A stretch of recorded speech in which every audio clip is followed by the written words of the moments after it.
Electrolysis of molten and aqueous compounds. Do you know the differences between them? So this question says magnesium chloride can be electrolyzed. The diagram below shows two experiments for the electrolysis of magnesium chloride.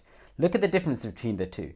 They're pretty much the same apart from the fact that this one is molten magnesium chloride and this one is aqueous because it's dissolved in water.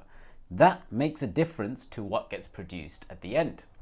So to figure out what the difference is, you need to think about what ions are in those two compounds, or what ions are in the two electrolytes. So for the first one, because it's molten magnesium chloride, it's basically magnesium chloride salt that has been heated and melted to a liquid. So inside that electrolyte, all you have are two ions.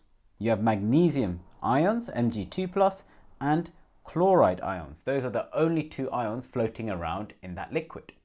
For magnesium chloride dissolved in water, you still have Mg2+ and Cl- ions floating around, but because it's dissolved in water, there are a few ions which get released from the water ionizing. So that's always the same. If it's dissolved in water, it's always H+ ions and OH- ions. Both of those come from the water, from the H2O. The H2O basically splits up into H+ and OH- ions. So that makes experiment 2 slightly trickier to figure out in terms of what products are being made.